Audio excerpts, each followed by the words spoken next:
Hello दोस्तों, welcome to UPSC Gurukul. तो आज हम लोग अपने जो करंट क्विज का घटना चक्र का पार्ट चला था उसको हम लोग सेकेंड पार्ट देखेंगे। तो हमने 25 क्वेश्चन तक कवर कर लिया था, उसके आगे का 26वां क्वेश्चन देखते हैं। तो अगला क्वेश्चन है, हाल ही में बायोटेक स्टार्टअप एक्सपो 2022 कहाँ आयोजित हुआ था? तो इसका आंसर है नई दिल्ली। तो देखिए, ऐसे जो भी क्वेश्चन जिसमें होता है कि सम्मेलन कहाँ पे हुए थे या फिर इसका एक्सपो का आयोजन कहाँ हुआ था, अगर उसका आंसर नई दिल्ली नहीं है तो उसको हम याद रखेंगे। बाकी अगर उसमें नई दिल्ली है तो उसे नहीं याद रखेंगे, क्योंकि देखिए ज़्यादातर जब आप पीओ से क्वेश्चन पेपर उठाएंगे तो अगर उसमें आप देखेंगे कि अगर उसमें ऑप्शन नई दिल्ली है तो ज़्यादातर जो है वही ऑप्शन सही रहता है। तो हम क्या करेंगे, जो भी चीज़ें नई दिल्ली में होती है उसे हम याद नहीं करेंगे। नई दिल्ली के बाहर जो कुछ होता है और वो इम्पोर्टेंट है उसे हम याद करने की कोशिश करेंगे। तो इसका जो ऑप्शन आंसर जो सम्मेलन एक्सपो हुआ था वो था हमारा प्रगति मेला नई दिल्ली में।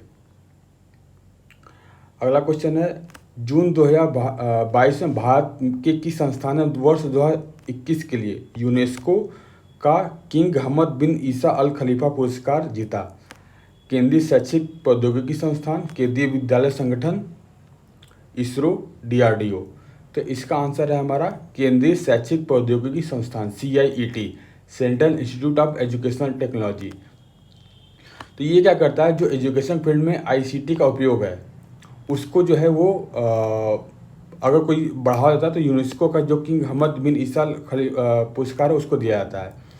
तो ये जो पुरस्कार है जो हमारा सस्टेनेबल डेवलपमेंट गोल है 2030 तक जो हमें अचीव करना है, और उसका जो लक्ष्य 4 है, जो गोल 4 है, जो हमारा क्वालिटी एजुकेशन से रिलेटेड है, क्वालिटी एजुकेशन जो है वो हमारा SDG 4 है। तो उसके अनुरूप जो है चीज़ों को अगर वो जो है प्रमोट करता है तो उसके लिए दिया जाता है। जो CIET है वो हमारा मिनिस्ट्री ऑफ एजुकेशन के अंदर जो NCERT है उसकी एक यूनिट है, इसे याद रखेंगे। फरवरी 2022 में किस राज्य सरकार द्वारा पर्या शिक्षालय पड़ोस स्कूल पहल शुरू की गई थी? तो इसका आंसर है हमारा पश्चिम बंगाल। पर्या शिक्षालय पड़ोस स्कूल क्या है, ये ऐसा है, ये देखिए, ये ओपन एयर क्लासरूम है। इसमें जो था कि जो भी बच्चे कोरोना के टाइम में स्कूल से ड्रॉप आउट हो गए थे या स्कूल छोड़ दिया था, उन्हें वापस जो है एजुकेशन देने के लिए एक ओपन स्कूल का जो है व्यवस्था किया गया है पश्चिम बंगाल में। किस प्रौद्योगिकी संस्थान द्वारा भारत में जल की समस्या को हल करने के लिए एक्वामैप नामक एक अनुशासनात्मक जल प्रबंधन और निधि केंद्र की स्थापना की गई? IIT मद्रास, खड़गपुर, कानपुर, उपयोग में से कोई नहीं। अगर इसका आंसर आपको नहीं पता तब भी आप जो है कॉमन सेंस इसको निकाल सकते हैं। देखिए, जो भी ऑप्शन दिए हुए हैं, और यहाँ क्वेश्चन क्या है, भारत में जल की समस्या। आपको पता है कि हाल ही में जल की समस्या कहाँ, चेन्नई में कहते हैं ना कि वहाँ का वाटर लेवल जो है खत्म होगा। तो इसमें से जो आंसर है उसमें देखिए मद्रास ही होना चाहिए, क्योंकि यहीं पर जो हमारा जल की समस्या ज़्यादा है, तो वहाँ पर ही जाहिर सी बात है कि थोड़ा सा रिसर्च जो है मद्रास में ही होगा। तो इस तरीके से क्वेश्चन जो है आप थोड़ा कॉमन सेंस से भी हल कर सकते हैं। अगर फ्यूचर में हम कभी PYQs को देखेंगे और देखेंगे तो हम देखेंगे कुछ क्वेश्चन जो होते हैं हमारे वो कॉमन सेंस से ही हल हो जाते हैं। उसमें जो ऑप्शंस ऐसे दिए रहते हैं या तो भी जो क्वेश्चंस होते हैं उसमें ऐसे टिक्स थोड़े से हिंट दिए रहते हैं, उससे जो है क्वेश्चन हमारे आराम से निकल जाते हैं।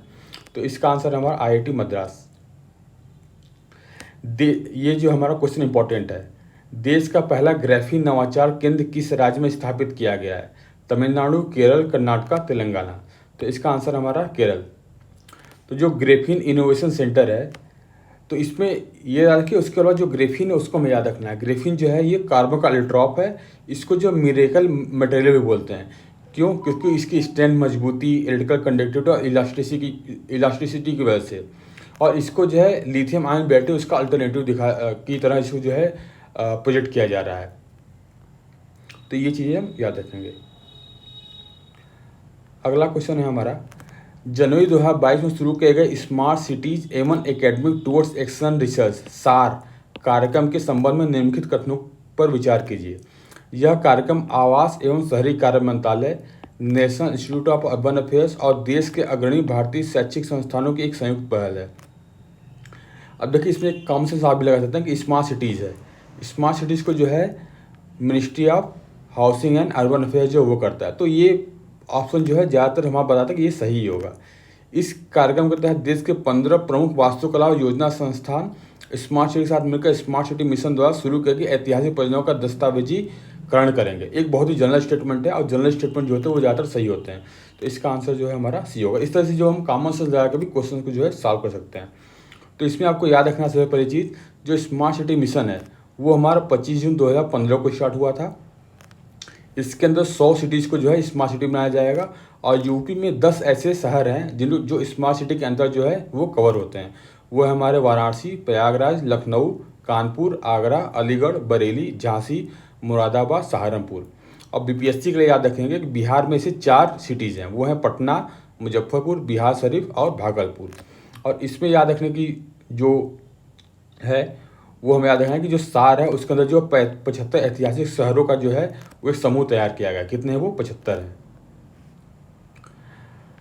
अगला हमारा 1 फरवरी 2022 को किस मंत्रालय द्वारा services e health assistant and teleconsultation सेहत के अंतर्गत दवाओं की होम डिलीवरी शुरू की गई है? अब देखिए ये क्वेश्चन जो है आपका ट्रिकी हो सकता है, तो इसे हम याद रखेंगे। इसका आंसर जो है वो है स्वास्थ्य एवं परिवार कल्याण मंत्रालय, विज्ञान और प्रौद्योगिकी मंत्रालय, रक्षा मंत्रालय, उपयुक्त में से कोई नहीं। अब इसमें जो है वो सोचेंगे कि सर्विसेज ई हेल्थ है, तो जो हमारा ज़्यादातर आपसे जो कॉमन सेंस या तुक्का मारेंगे वो सोचेंगे स्वास्थ्य एवं परिवार कल्याण मंत्रालय है, लेकिन इसका आंसर है हमारा रक्षा मंत्रालय। तो इसे हम जो है याद रखेंगे कि ministry of health and family welfare, स्वास्थ्य एवं परिवार कल्याण मंत्रालय ये नहीं है, ये हमारा रक्षा मंत्रालय। ओके, इसमें जो सेनाओं के सभी हकदार कर्मी और उनके परिवार हेतु के लिए ये नियमित किया गया है, उनको जो गुणवत्तापूर्ण स्वास्थ्य सेवाएं जो वो प्रदान किया जाएगा।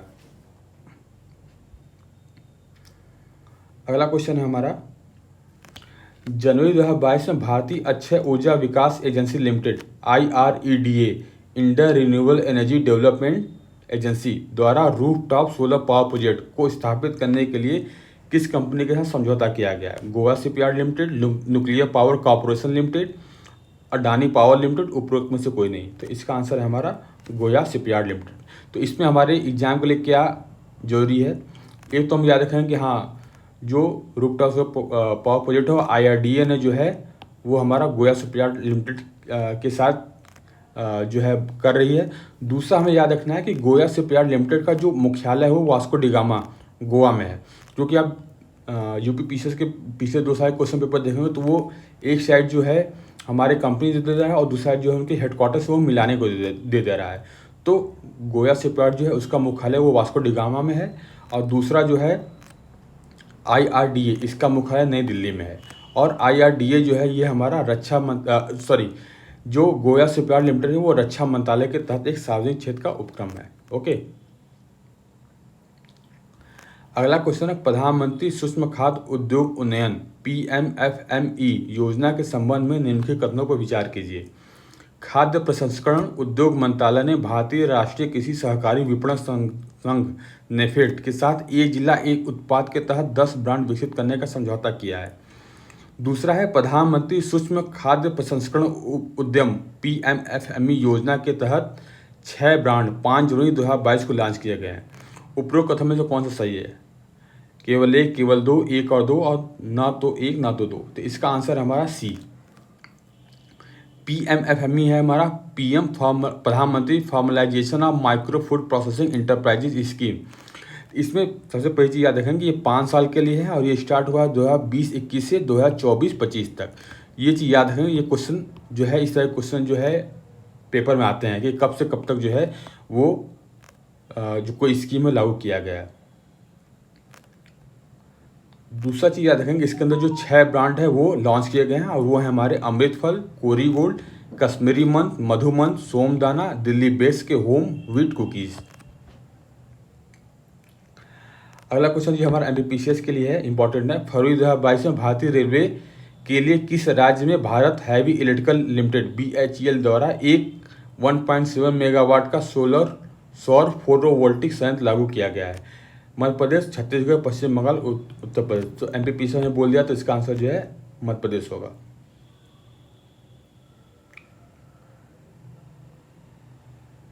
अगला क्वेश्चन हमारा, जनवरी 2022 में प्रधानमंत्री नरेंद्र मोदी ने किस देश में उस देश के प्रधानमंत्री के साथ संयुक्त रूप से सामाजिक आवास इकाई परियोजना का उद्घाटन किया है? Nepal, Brazil, Bangladesh, Mauritius. तो इसका आंसर है हमारा मॉरिशस।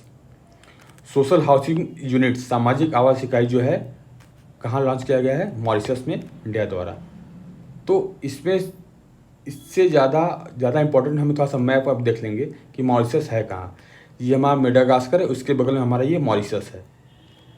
और यहाँ पे जो हमारा सेचेल्स है, यहाँ पे चागोस आर्किपेलागो है, यहाँ पे हमारा डियागो ग्रासिया पाया जाता है। यहाँ पे मालदीव है, यहाँ श्रीलंका। तो कई बार जो हमारा ऊपर से नीचे नॉर्थ टू साउथ जो है इसे अरेंज करने को आता है। तो याद रखेंगे Sri Lanka, Maldives, Seychelles, Chagos archipelago, Mauritius. दूसरा चीज़ याद रखेंगे कि देखेंगे ये इक्वेटर जो यहाँ से आ रहा है, तो ये सेचेल्स जो है और मॉरिशस जो है इक्वेटर के नीचे है और मालदीव जो है वो इसके ऊपर है। इन चीज़ों को जो है ध्यान में रखेंगे हम। अगला क्वेश्चन जो है इम्पोर्टेंट है हमारा पेपर के लिए। जनवरी 2022 में किस केंद्र शासित प्रदेश में देश का पहला जिला सुशासन सूचकांक डिस्ट्रिक्ट गुड गवर्नेंस इंडेक्स जारी किया गया? दिल्ली, लद्दाख, जम्मू कश्मीर, उपरोक्त में से कोई नहीं। तो इसका आंसर होगा हमारा जम्मू कश्मीर। तो डिस्ट्रिक्ट गुड गवर्नेंस इंडेक्स सबसे पहले हम याद रखेंगे कि ये जो है नीति आयोग ने ही लॉन्च किया है। अगर नीति आयोग है तो लोग नीति आयोग को जो है आंसर सोच लेंगे, लेकिन यहाँ देखेंगे यहाँ नीति आयोग नहीं है, यहाँ पे है केंद्रीय गृह और सहकारिता मंत्री अमित शाह द्वारा जो इसे जो है जारी किया गया है। और इसे तैयार किया गया है प्रशासनिक सुधार और लोक शिकायत विभाग DARPG, department of administrative reform and public grievance, इनकी तरफ से। तो याद रखेंगे DGGI जो है वो जम्मू कश्मीर के लिए है। इसे नीति आयोग ने नहीं लॉन्च किया है। सबसे जरूरी बात इसे हम याद रखेंगे, बाकी ये जिले उले हमको याद रखने की जरूरत नहीं है।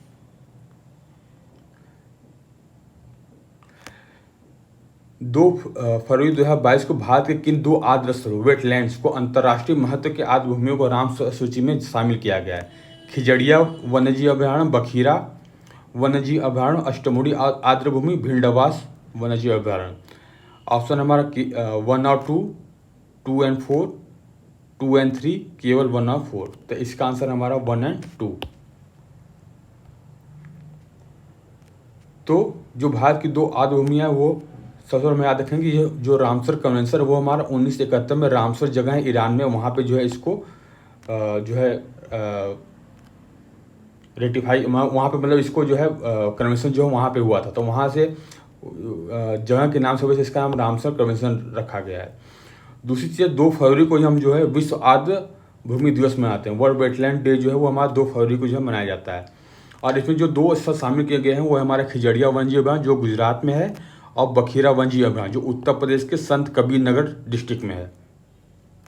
इसके साथ ही भारत में रामसर स्थलों की संख्या जो है 49 हो गई है और यह दक्षिण एशिया में सबसे अधिक है। बखीरा वन्यजीव अभयारण्य को हम देख लेंगे, यह जो है यूपी का 10वां है। तो यूपी में टोटल कितने रामसर साइट हैं? वो 10 हैं। और आप क्या करेंगे, जो भी 10 हैं वो किस डिस्ट्रिक्ट में है वो भी आप देख लेंगे। अगला क्वेश्चन है, फरवरी 2022 में शुरू किए गए सघन मिशन इंद्रधनुष इंटेंसिफाइड मिशन इंद्रधनुष 4.0 से संबंधित निम्न कथनों पर विचार कीजिए। डॉक्टर मनसुख मांडविया द्वारा इसकी शुरुआत की गई। यह देश के 33 राज्यों केंद्र शासित प्रदेशों के 416 जिलों में संचालित किया जाएगा। उपरोक्त कथनों में से कौन सा असत्य है? केवल 1, केवल 2, दोनों 1 और 2, उपरोक्त में से कोई नहीं। अभी अगर यहाँ पे आप कॉमन सेंस नहीं है तो उसे कर सकते हैं। मिशन इंद्रधनुष है, हमें पता है कि ये जो हमें जो टीकाकरण उसके लिए है। तो टीकाकरण की शुरुआत की गई तो डॉक्टर मनसुख मांडविया जो हमारे हेल्थ मिनिस्टर है, तो जाहिर सी बात है वही करेंगे। तो एक कॉमन से लगाते हैं कि हाँ ये सही होना चाहिए। दूसरा है, यह देश के 33 राज्यों के शासित प्रदेशों के 416 जिलों में संचालित किया गया है। जाहिर सी बात है टीकाकरण हो तो पूरे देश के सभी राज्यों के शासित प्रदेशों में, किसी को छोड़ेंगे तो है नहीं। तो ये भी जो है सही होना चाहिए। तो ये दोनों सही है। तो पूछा है कौन सा असत्य है, तो कौन सा असत्य है? उपयुक्त में से कोई नहीं, ये होना चाहिए। लेकिन इसमें भी ये नहीं आना चाहिए क्योंकि देखिए मिशन इंद्रधनुष लॉन्च हुआ था, फिर उसके बाद जो है इंटेंसिफाइड मिशन इंद्रधनुष, फिर इंटेंसिफाइड मिशन इंद्रधनुष 2.0, 3.0, 4.0 होगा, बाकी 5.0 आएगा। तो इसमें उतनी चीज़ें जो है याद की जरूरत नहीं। इसमें आप ज़्यादातर ये याद रखें कि मिशन इंद्रधनुष स्टार्ट कब हुआ था। ये दिसंबर 2014 में स्टार्ट हुआ था, क्योंकि आपको कई बार स्कीम जो होते हैं वो क्रोनोलॉजिकल आर्डर में क्रमानुसार लगाने के लिए आ जाता है। तो याद रखेंगे दिसंबर 2014 में जो है लॉन्च हुआ था। इसका जो इंटेंसिफाइड सघन मिशन इंद्रधनुष था वो अक्टूबर 2017 में लॉन्च हुआ था। तो ये 2 इंपॉर्टेंट फैक्ट इसमें है। अगला है जनवरी 2022 में मिजोरम का कौन सा गांव पहला ODF plus open defecation free plus यानी खुले में शौच से मुक्त ऐसा गांव जहां ठोस और सरल अपशिष्ट प्रबंधन की पूरी व्यवस्था की गई हो, घोषित किया गया है। यह हमारा दक्षिण मोबुआंग, लुंगिंग, चंपई, उपरोक्त में से कोई नहीं। अब देखिए ये मिजोरम स्पेसिफिक है, तो हमारा जो स्टेट PCS है, UP PCS और BPSC, और उसमें जो है इसकी इम्पोर्टेंस जो है उतनी नहीं है। तो ये जो मिजोरम का जो PCS एग्ज़ाम वहाँ के लिए ज़्यादा जो है इम्पॉर्टेंट होगा। तो इसका आंसर हमारा दक्षिण मोबुआंग, लेकिन फिर भी हम देख लेते हैं, लेकिन इस पर ज़्यादा फोकस नहीं करेंगे। जनवरी 2022 में देखिए ये हमारा इम्पोर्टेंट है। जनवरी 2022 में किस तिथि को राष्ट्रीय स्टार्टअप दिवस नेशनल स्टार्टअप डे के रूप में घोषित किया गया है? 15 जनवरी, 16 जनवरी, 13 फरवरी, 26 जनवरी। 26 जनवरी तो नहीं होगा, सबको पता है। ओके, ये हमारा आंसर होगा 16 जनवरी। नेशनल स्टार्टअप डे 16 जनवरी को जो है वो मनाया जाएगा हर साल, तो इसे हम याद रखेंगे। अगला क्वेश्चन हमारा जनवरी 2022 में ओडिशा राज्य सरकार द्वारा किस वर्ष के लिए जगन्नाथ मंदिर अधिनियम में संशोधन को मंजूरी दी गई है? जगन्नाथ मंदिर अधिनियम 1952, 1954, 1967, 1965। तो ये ज़्यादा इंपॉर्टेंट है हमारा ओडिशा पब्लिक सर्विस कमीशन के लिए। इससे ज़्यादा इसमें जो हमारे काम की चीज़ें वो हम याद रखेंगे जगन्नाथ मंदिर के बारे में।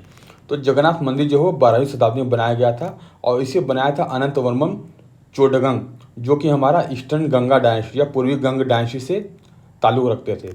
और इसको जो है यमनिका तीर्थ के नाम से जाना जाता है, और इसको सफ़ेद पगोड़ा, वाइट पगोड़ा के नाम से भी जाना जाता है। और जो जगन्नाथ मंदिर है, जो हमारे 4 धाम है, उसमें से एक धाम जो है जगन्नाथ टेम्पल है।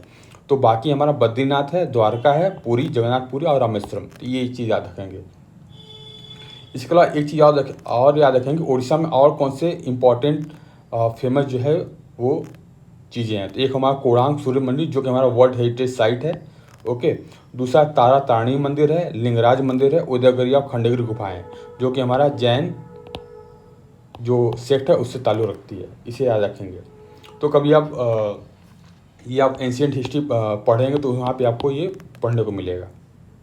तो इसमें यही चीज़ें जो है मेन है, बाकी संशोधन तो नहीं पूछेगा कि हाँ कौन सा था। 12 जनवरी 2022 के मध्य 25वें राष्ट्रीय युवा महोत्सव नेशनल यूथ फेस्टिवल का आयोजन कहाँ किया गया था? तो ये भी पूछ देता है, तो इसे याद रखेंगे। इसका ऑप्शन हमारा तमिलनाडु, केरल, पुडुचेरी, कर्नाटक। तो इसका आंसर है हमारा पुडुचेरी। नेशनल यूथ फेस्टिवल 12 जनवरी को मनाया गया, कहाँ पे? पुडुचेरी में। थीम याद रखेंगे, थीम पूछ लेता है, तो इसका थीम है सक्षम युवा सशक्त युवा। अब जो है इसे हमारा मिनिस्ट्री ऑफ यूथ अफेयर्स और मिनिस्ट्री ऑफ जो स्पोर्ट्स है उसके द्वारा जो है इसे संयुक्त रूप से जो है और पुडुचेरी सरकार का संयुक्त रूप से जो आयोजन किया गया था। और जो स्वामी विवेकानंद की जयंती प्रतिवर्ष मनाई जाती है 12 जनवरी को, उसके उपलक्ष्य में जो हम राष्ट्रीय युवा महोत्सव का आयोजन किया था, और 1995 से इस महोत्सव का आयोजन किया जा रहा है, और पहली बार जो है भोपाल मध्य प्रदेश में आयोजित किया गया था। अगला क्वेश्चन हमारा 44वां, लोसांग त्यौहार के संदर्भ में निम्नलिखित कथनों पर विचार कीजिए। यह त्यौहार सिक्किम में मनाया जाता है, यह त्यौहार 5 से 7 दिनों तक चलता है, यह त्यौहार भूटिया जनजाति द्वारा सोनम लोसांग के रूप में मनाया जाता है। उपरोक्त में से कौन सा कथन सही है? केवल 1, केवल 3, 1 और 2, सभी। तो इसका आंसर हमारा सभी। अब इसमें जो हमारे काम की चीज़ है, पहली चीज़ कि लोसांग फेस्टिवल कहाँ मनाया जाता है? वो सिक्किम में मनाया जाता है। ओके, अगला है इस महोत्सव का जो दूसरा नाम है वो नामसूंग है, ये चीज़ याद रखेंगे। और दूसरा चीज़ जो है सिक्किम लेप्चा जो जनजाति है वो हमारा जो है नेपाल, भूटान और सिक्किम में जो है ये पाए जाते हैं। तो मेन जो है भूटिया लेप्चा ट्राइब जो है वो सिक्किम में पाए जाते हैं। उसके अलावा अगर वहाँ पे अगर ऑप्शन में आपके नेपाल और भूटान है तो वहाँ पे भी आ जाता है, वहाँ पे मनाया जाता है। और ये जो जनजाति वहाँ पे भी पाई जाती है, लेकिन ज़्यादा जो फेमस हमारा जो क्वेश्चन आता है वो वहाँ सिक्किम से रिलेटेड आता है, ऑप्शन आते हैं इस तरीके से। अप्रैल 2022 में दृष्टि बाधित लोगों के लिए भारत के पहले रेडियो चैनल रेडियो अच्छे की शुरुआत किस राज्य केंद्र शासित प्रदेश में की गई है? ऑप्शन है महाराष्ट्र, नई दिल्ली, उत्तर प्रदेश, उपयुक्त में से कोई नहीं। तो इसका आंसर है ए महाराष्ट्र। तो भारत का पहला रेडियो चैनल रेडियो अच्छ, तो इसे हम याद रखेंगे क्योंकि यहाँ पे ऑप्शन देखें नई दिल्ली है और नई दिल्ली ऑप्शन नहीं, इसे महाराष्ट्र, इसे हम याद रखेंगे। और पहला है तो वैसे ही इंपॉर्टेंट हो जाता है। तो भारत का पहला रेडियो चैनल रेडियो अच्छ जो है। दी ब्लाइंड रिलीफ एसोसिएशन नागपुर समूह दृष्टि समता विकास अनुसंधान मंडल द्वारा किया गया, नागपुर महाराष्ट्र में। तो याद रखेंगे कि हाँ महाराष्ट्र में हुआ है। अप्रैल 2022 में हुनर हाट का कौन सा संस्करण मुंबई में आयोजित किया गया था? 39वां, 40वां, 38वां, उपयुक्त में से कोई नहीं। तो इसका आंसर हमारा बी 40वां। केंद्रीय सूचना प्रसारण मंत्री अनुराग ठाकुर द्वारा उद्घाटन किया गया था, वो इंपॉर्टेंट नहीं, याद रखेंगे मुंबई में महाराष्ट्र में जो है इसका 40वां संस्करण जो है वो आयोजित हुआ था। और इसका उद्देश्य क्या है? हुनर हाट का कारीगर, शिल्पकार और पारंपरिक पाक विशेषज्ञों को बाजार तक पहुंच, रोजगार के अवसर प्रदान करना। तो बेसिकली जो हमारे कारीगर शिल्पकार हैं उनको जो है मार्केट एक्सेस पहुंचाना कि हाँ उनके जो प्रोडक्ट हैं उनको ज़्यादा खरीदार में उनको ज़्यादा मार्केट मिले, इसका यही जो है उद्देश्य है। अप्रैल 2022 में जलमार्ग क्षेत्र में पड़ोसी देशों के साथ सहयोग बढ़ाने का मार्ग प्रशस्त करने के लिए किस राज्य में जल मार्ग सम्मेलन 2022 का आयोजन किया गया? नई दिल्ली, पश्चिम बंगाल, असम, उपयुक्त में से कोई नहीं। अब एक चीज़ और देखेंगे, जलमार्ग क्षेत्र में पड़ोसी देशों के साथ सहयोग बढ़ाने का मार्ग प्रशस्त करने के लिए किस राज्य में? एक तो जलमार्ग है, दूसरा पड़ोसी देशों के साथ कर रहा है। नई दिल्ली हमको पता है कि यहाँ से तो जलमार्ग कोई मेजर जो है रिवर जो है जो यमुना है, लेकिन वहाँ पे ऐसा जलमार्ग कोई वो नहीं है क्योंकि national water 1, national water veg 2 ये सब जो है उधर नई दिल्ली से कनेक्ट नहीं कर रहा है, उधर नहीं जा। दूसरा जो है पड़ोसी देशों के साथ, तो नई दिल्ली के आसपास कौन सा पड़ोसी देश है? तो जाहिर सी बात है जो हमारे कोई जलमार्ग के पास हुआ दूसरा पड़ोसी देशों के साथ जो है टच उस करता, तो वहाँ पे होने की पॉसिबिलिटी ज़्यादा है अगर हम यहाँ पे कॉमन सेंस लगा के इसको सॉल्व करने की कोशिश करें। तो इस क्वेश्चन को, तो इस ऑप्शन को तो हम एलिमिनेट कर सकते हैं। तो हमारा ऑप्शन जो है, हमको अगर तुक्का मानना भी तो हम पश्चिम बंगाल और असम में से जाएंगे। तो इसका आंसर है हमारा असम। जलमार्ग सम्मेलन 2022 कहाँ हुआ है? डिब्रूगढ़, असम में, इसे हम याद रखेंगे।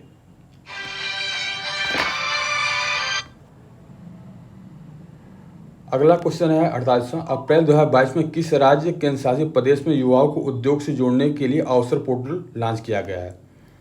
जम्मू कश्मीर, लद्दाख, दिल्ली, उपयुक्त में से कोई नहीं। तो इसका आंसर है हमारा जम्मू कश्मीर। अवसर पोर्टल जम्मू कश्मीर में किया गया है। अगला क्वेश्चन है अप्रैल 2022 में आयोजित सैन्य कमांडरों के सम्मेलन से संबंधित निम्नलिखित तथ्यों पर विचार कीजिए। इस सम्मेलन का आयोजन 18 से 22 अप्रैल 2022 के मध्य किया गया। इस सम्मेलन का आयोजन गुजरात में किया गया। इस सम्मेलन में रक्षा मंत्री राजनाथ सिंह और सेना प्रमुख जनरल एम नरवणे ने भाग लिया। उपयुक्त में से कौन सा तथ्य असत्य है? कूट के आधार पर सही विकल्प का चयन करें। तो इसका आंसर हमारा बी। ये इतना इंपॉर्टेंट नहीं है। देखो सम्मेलन कहाँ हुआ था, सैन्य कमांडो कहाँ पे होगा? नई दिल्ली में ही होगा। ओके, तो ऐसा कुछ नहीं। ये जो है लास्ट का क्वेश्चन 50वां, ये इंपॉर्टेंट है। 21वें वर्ल्ड कांग्रेस ऑफ अकाउंटेंट 2022 को भारत के किस शहर में आयोजित किया गया? अहमदाबाद, चेन्नई, बेंगलुरु, मुंबई। अगर यहाँ पे आप कॉमन सेंस लगाए, वर्ल्ड कांग्रेस ऑफ अकाउंटेंट की बात कर रहा है और हमारा फाइनेंशियल कैपिटल कौन सा है? मुंबई। तो जाहिर सी बात है मुंबई होना चाहिए। तो 21वां वर्ल्ड कांग्रेस ऑफ अकाउंटेंट जो है उसका सम्मेलन मुंबई, महाराष्ट्र में हुआ था। इसका मुख्य विषय था building trust enabling sustainability. Okay, और ये भारत में पहली बार आयोजित हुआ था, इसलिए ये इंपॉर्टेंट है। अब प्रत्येक 4 वर्ष में आयोजित होता है और इसका आयोजन जियो वर्ल्ड कन्वेंशन सेंटर में हाइब्रिड मोड में आयोजित किया जाएगा। तो हमारे 50 हो गए। अगले जो 23 हैं वो हम अगले पार्ट 3 में कवर करेंगे।